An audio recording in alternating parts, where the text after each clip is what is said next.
Hello everyone, AmyR here with Prairie paper and ink, and I wanted to make a second card using some elements from the 2018 May Simon Says stamp card kit.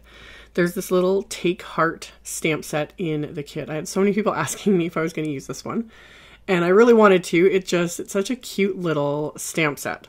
So this set will be available separately. You don't have to have the kit, but I am using several different elements from the kit for this card for today. But I'm also using some Arches watercolor paper. Now, I've had this for a while. I've used it a couple times. I tend to hoard this paper. It is pricey. If you've done any experimenting with watercolor, if you've ever tried this paper, you know it makes a world of difference. I really need to start making myself use it more because I've never been not happy with the results I get. This paper, it's not paper, it's cotton for one. So it takes water and watercolor and just everything just beautifully. So I cut off a small piece of it and I put it in my little travel stamp platform here. It's a cold press paper, so it's a little bit more textured if people aren't used to that. I do have it flipped around so it's the back side of the paper facing up. So it's a little bit smoother, but it's still got a fair bit of texture to it. So that's why I'm using the stamp platform, so I can stamp this image multiple times to make sure I get a perfectly stamped image. And I'm stamping the image with VersaFine ONYX black ink. And this just enables me to keep stamping this over and over again until I get it stamped perfectly. Because one, I don't want to waste the paper, and two, I want it stamped really good before I get to watercoloring because it's a bit more of a detailed image. And then I just so happen, I save obviously every little scrap of this. So I have this long strip from a previous project and it was just the right size for the little hummingbird in the set. So I stamped that separately. And then to watercolor these, I'm actually keeping the watercolor really simple. I'm just using a water brush, my same one that I always use. I always link to it in the supplies.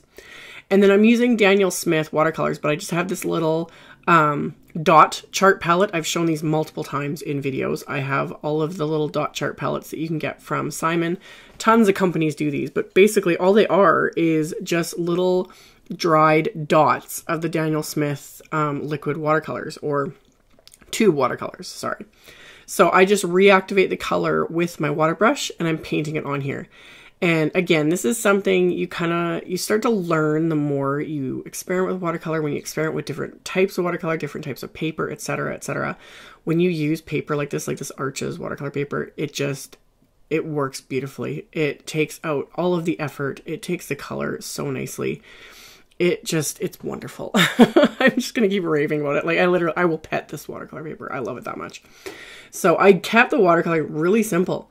I would just pick up the color with my water brush and then just apply it. I don't do a whole lot of layering. I did a little bit on the little teacup there, just because it was a bigger area. But for everything else, I'm just picking up the color and applying it. Not doing anything too fancy. It just works. You can definitely get great results using other, smaller images, and, you can use, I always use, my Canson XL watercolor paper. You can still get great results with that. I've, had really great results, and especially when you're dealing with smaller images like this. But yeah, if you want less frustration, this watercolor paper is where it's at. It is a lot easier to work with, in my opinion. So I use this duochrome oceanic. This is something that you need to see in real life. The Daniel Smith has several of these colors that have that gorgeous shimmer to them, and it'll catch the light. So I used a little bit out in the hummingbird, and I just kind of mixed some of the colors here and just kept applying them and moving them around, and kept it, again, fairly simple. Once it was dry, I ended up fussy cutting it out with scissors. And then this main image, I trimmed off one side of it with my paper trimmer, and then I'm going to just use a nested circle die to cut out the rest. So I'm going to tape that die into place. And at this point, of course, everything is completely dry. I want to make sure everything is good and dry before I run this through my die cut machine. And then after I had done that, I had die cut some pattern paper that comes in the kit. This is from the Pinkfresh pack. And I was kind of inspired by one of the hearts in the pack, which I'll get to later on in the video. But I have been hoarding foil. I've shown it in haul videos. I've never used it. Same with this Distress Resist spray, which is new. Hadn't used it. So this was a complete experiment on my part. I was going to just not include it in the video if it didn't work. But basically all I did was I put the paper into a box. You want to spray this into something like that. You don't want to get this spray all over your work surface. But I sprayed it onto the paper, and then I coated the spray with sticky embossing powder. And again, I will link to that. This embossing powder, when you melt it, it becomes sticky, which is, you know, really neat. There's other applications for it. I haven't used this in years. I had to dig it out of the back of my drawer. But I did that because I was like, I'm sure gold foil will stick to that, or any foil. And so I heated it till it was sticky. And now I'm just using my bone folder with a piece of foil over top of that, pressing it really well, and you can see it picked up all that foil. So that is one way to use foil without needing, you know, a laminator or a mink or any crazy machines, is sticky embossing powder. I'll do more videos down the road. Now that I've finally pulled out my foil and I'm such an expert at it, sarcasm, I'll do more. This was literally just an experiment, and I was so happy with the results. I'm like, I've just kept all this, I've been hoarding the foil. So it worked. I just wanted it subtle though. I didn't, you know, this card wasn't about the foil. So I adhered another piece of pattern paper, kind of over it, not quite. And then I have just a little scrap of some Audrey blue cardstock, and I'm stamping part of one of the sentiments from that same little Take Heart stamp set. So I've used my anti-static powder tool. I stamped the sentiment with Simon's clear embossing ink, and then I just coated it with Simon's white detail embossing powder. And then I'm going to melt that with my heat tool. Once that's melted, I can funnel that embossing powder back into the container and close the lid before I knock that over everywhere. I actually did that. I've talked about this, and I actually did it. It was off camera, so I couldn't include it in a video. But I did dump like a big vat, it seemed like, of detail white embossed powder. And I wear black yoga pants like 99% of the time. So yeah, it makes a mess. Such a mess. I've always said I hated black detail embossing powder because it makes a mess. Yeah, so does white detail, especially when you wear black all the time. It just, Anyway, after it was melted, I trimmed that down with my paper trimmer. And then I used the heart wafer die that comes in the kit. And I just have a scrap of black cardstock here. And I ran the cardstock through my little Xyron sticker maker just for convenience sake. So it coated the back of the black cardstock with adhesive. And then I'm just using my little sidekick machine. Any die cut machine is going to work. But again, I'm going for convenience here because it's sitting here. So I die cut the word with black cardstock. And then I die cut the outline of the word, or the bubble die as I like to call it, with just a scrap of vellum. And then I can peel off the backing from the black cardstock die cut and just stick it to that little vellum outline. So it just helps it to kind of stand out a little bit. And then as I was doing this, I was thinking, I was like, okay, how am I going to adhere this? And I decided I'll adhere the heart die cut with my little precision glue pen. And I remember I think someone left a comment on my YouTube video, something, when I first got it. And they're like, this pen's great for foiling too. And it's just been like floating in the back of my mind ever since.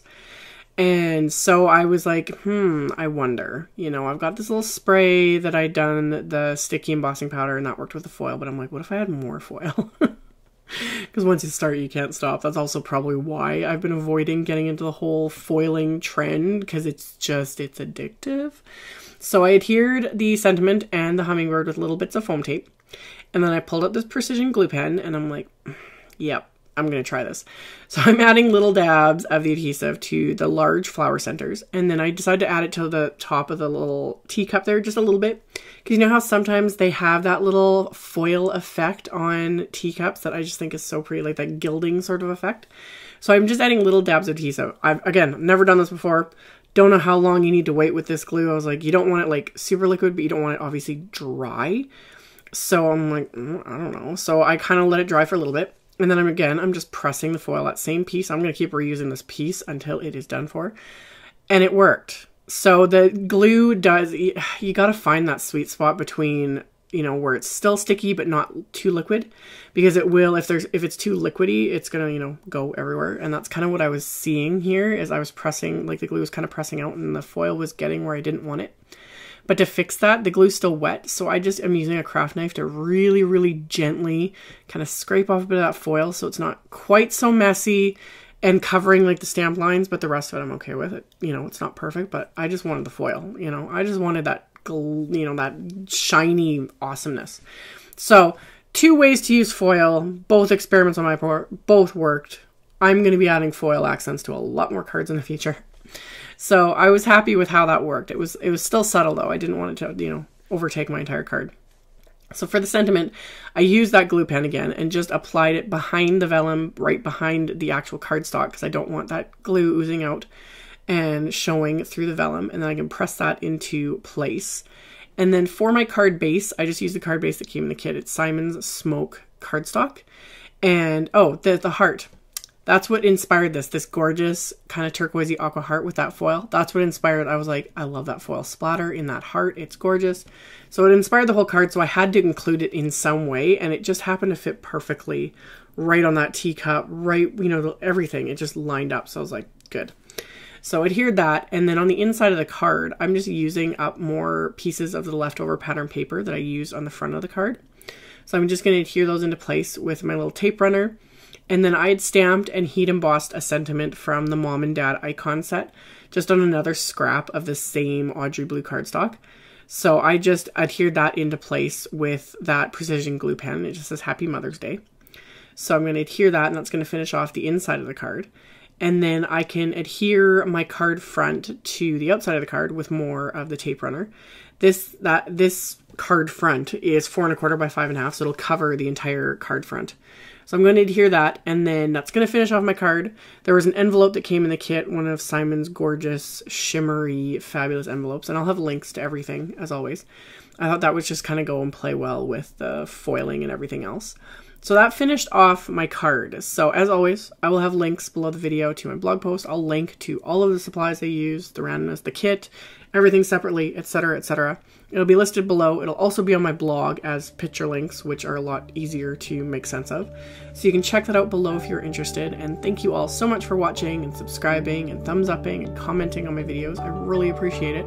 And I will see you all very soon in the next video. Bye.